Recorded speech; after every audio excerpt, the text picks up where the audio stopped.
မင်္ဂလာပါရှင်ဒုက္ခမဟာစိုက်ပျိုးရေးစိတ်ကုမ္ပဏီကပြုလုပ်တဲ့တောင်သူပညာပေးဆွေးနွေးပွဲကနေကြိုဆိုလိုက်ပါရှင်ဒီနေ့မှာတော့အဓိကဆွေးနွေးပေးသွားမှာကဆီယာမဒေါက်တာတရပဲဖြစ်ပါရှင်မင်္ဂလာပါဆီယာမရှင်မင်္ဂလာပါရှင်ဟုတ်ကဲ့ပါအာလူစိုက်တဲ့တောင်သူတွေအနေနဲ့ပေါ့နော်အဓိကကြုံတွေ့နေရတဲ့အာလူရွက်စုံစားဖြုတ်ပုံနဲ့ပတ်သက်တဲ့အကြောင်းအရာလေးကိုဆွေးနွေးပေးပါဦးရှင်အာလူရွက်စားဖြုတ်ပေါ့ဒါက तू အရင်ဆိုးတဲ့တော့မဟုတ်ဘူးဒါပေမဲ့လည်း तू ဆိုးအရင်ကြောက်မှုများတတ်တဲ့တာမန်အားဖြင့်ပေါ့နော်ကြောက်မှုများတတ်တဲ့ဖြတ်ဖို့တော့မဟုတ်ဘူးဒါပေမဲ့လည်း तू ကြပြီဆိုရင်လည်းထိခိုက်မှုများတယ်ဆိုတော့အဓိကတော့အာလူရဲ့ပင်ပိုင်းဆိုင်ရာဖြစ်ထွန်းတဲ့အချိန်နေမှာပေါ့နော်မတို့ကသူ့ရာသီဥတုအခြေအနေတွေပေါ့နော်ဒီအင်းမြဆွတ်ဆိုတဲ့ပေါ့နော်အများစုအပြင်တော့စဘာလို့ဘာလို့မှဖြုတ်ကြတယ်ဆိုရင်ပို့အိုက်ဆွတ်ဆိုတဲ့အခြေအနေဒါပေမဲ့အာလူမှာကြားတဲ့အခြေအနေကျတော့အင်းမြဆွတ်ဆိုတဲ့အခြေအနေမှာကြားရောက်တဲ့ဖြုတ်မျိုးစားတစ်မျိုးသူကအာလူအရွက်ရဲ့ပင်ကြီးကိုသူကဆုပ်ပြီးတော့စားတာဒါဒီဟာကသူဆုပ်ပြီးတော့စားလိုက်ပြီဆိုရင်ပင်ကြီးကိုဆုပ်ထားတော့အာလူရက်တွေအကုန်လုံးကဒီညို့ပြီးတော့ခြောက်သွားတဲ့အခြေအနေမျိုးပေါ့နော်အဲ့လိုမျိုးအခြေအနေဖြစ်တဲ့အခါမှာဒါကြားတဲ့နှစ်မှာတော့သူကဆိုးတဲ့ပိုးမျိုးစားတစ်ခုဖြစ်ပါတယ်ကဲပါဆရာမဒါဆိုပေါ့နော်ဒီအလုံးရွက်စုံစားဖြုတ်ဖို့ပေါ့နော်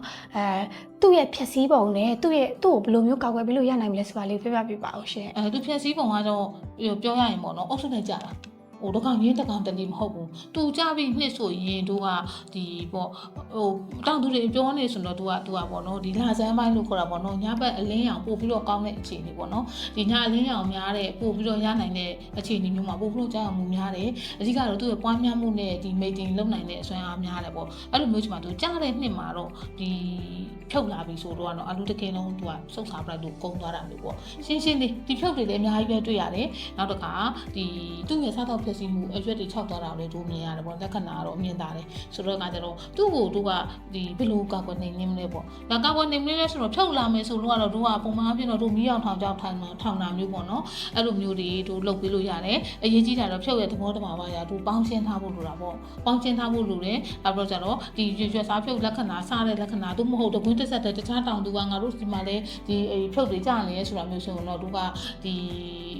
ပင်လုံးပြအာနိသင်ရှိတဲ့ဒီပို့သက်ဆေးပေါ့နော်ပြောရမယ်ဆိုရင်တော့ညီမတို့ဒုက္ခဖိုက်တာမှာပါလို့ဒုက္ခမဟာမှာပါရှိနေတဲ့ဒုက္ခဖိုက်တာပေါ့ဒီဒုက္ခဖိုက်တာဆေးကိုမတို့ကြိုတင်ကာကွယ်ပြီးတော့အသုံးပြုပြီးတော့ကာကွယ်ထားလို့ရပါတယ်ဒါဆိုရင်တော့ဒီဖြုတ်ရဲ့ပြဿနာကိုမတို့ထိန်းသိမ်းနိုင်မှာဖြစ်ပါတယ်ဟုတ်ကဲ့ပါဆရာမမှတ်သားထိုက်ပါတယ်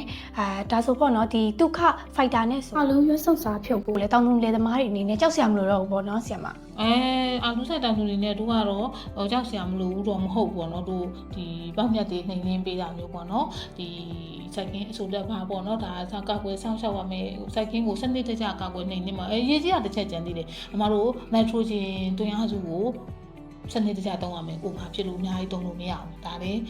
ဒုက္ခဖိုက်တာလည်းသုံးမယ်နိုက်ထရိုဂျင်အသုံးပြုမှုကိုလည်းထိန်းညှိပေးဖို့လိုမယ်ဒါဆိုတော့ကြောက်စရာမလိုပါဘူးဟုတ်ကဲ့ပါရှင်အချိန်ပေးပြီးတော့တေချာလေးဆွေးနွေးပေးရဆရာမဒေါက်တာတထကိုကျေးဇူးတင်ပါတယ်ရှင်ကျေးဇူးတင်ပါတယ်ရှင်